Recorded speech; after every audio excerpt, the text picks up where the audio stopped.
मौका दिता, लेकिन मैं ये जड़ा फैसला किया और ये जड़ा लोगों ने मिल के किया अपना भाइयों ने भी, इजाज शाह साहब ने और मिरसाद शाह साहब ने, सिर्फ तुहाडे फायदे वास्ते किया गया। सानू कोई गर्ज वगायत ऐसी नहीं है कि असी शायद कोई अपना लालच करिए, नहीं, बिल्कुल कोई ऐसी नहीं। अल्लाह ताला जानते हैं, सिर्फ तुहाडी गर्ज वास्ते, तुहाडे मफाद वास्ते। और इंशाअल्लाह ये बेहतरीन फैसला होएगा। फर्ज करो कोई उम्मीदवार हो ही जाता, फर्ज करो मैनू ही तुसीं जोर लाते हो कि नहीं जी तुसीं ये खलोना जी, छड्डना नहीं चाहिए मैदान, तो जी खलोना जी, तुसीं मैनू जिता भी दो तो बनेगा की? ना सूबे वाले ने सुनना, ना मरकज़ वाले ने सुनना।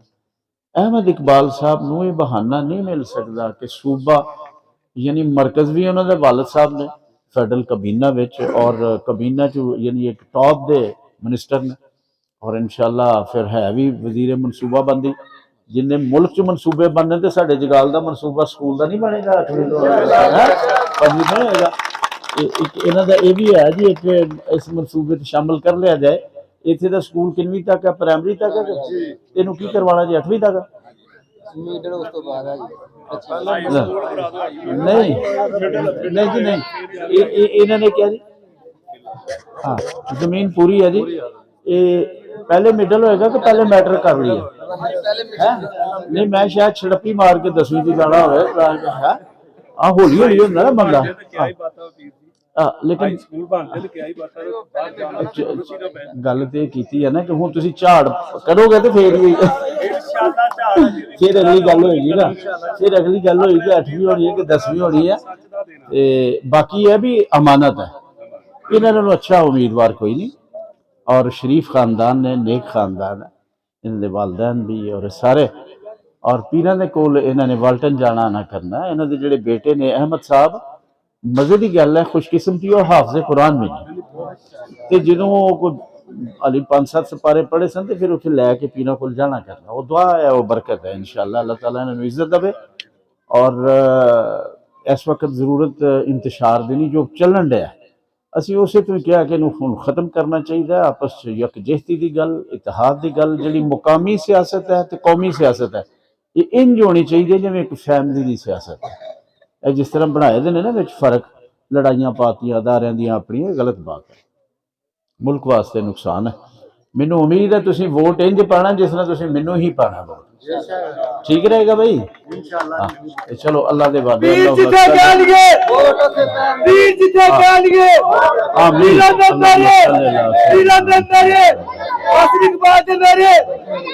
अल्लाह ताला इस मकसद कामयाबी ता फरमा। सल्लल्लाहु तआला अला हबीबिही मुहम्मद व आलिहि वसहबी। ते तुसीं हुण पता बहना नहीं ते 2-3 दिन ने आले दुआले भी सोच में ना ते झाड़ जाना ना वो चंगे। हाँ जी तुसीं की गल करें?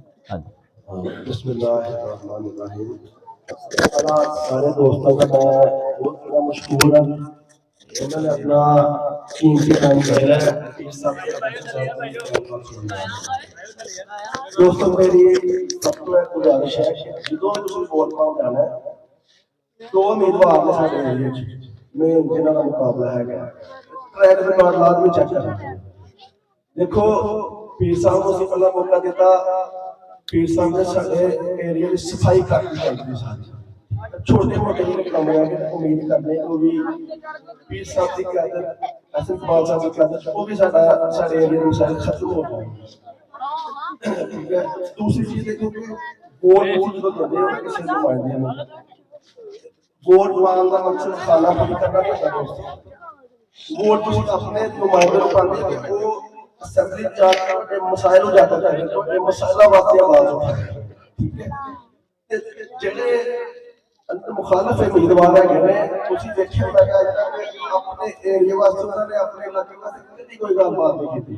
ठीक है, इस सारी चीज़ां सोच के तो फिर तुसीं वोट पाना है।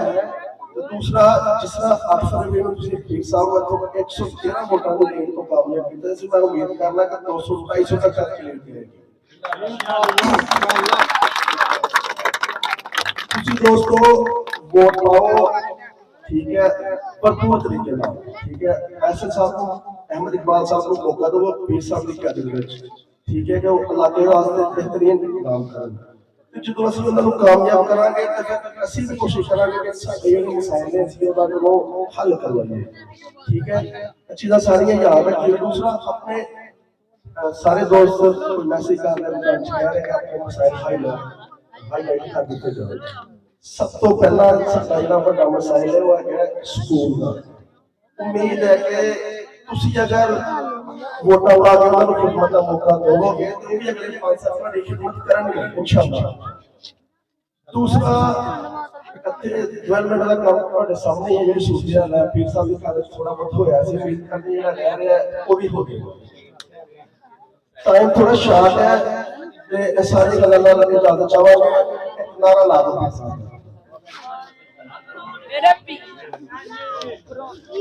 ਬਹੁਤ ਸ਼ੁਕਰੀਆ ਸਰ।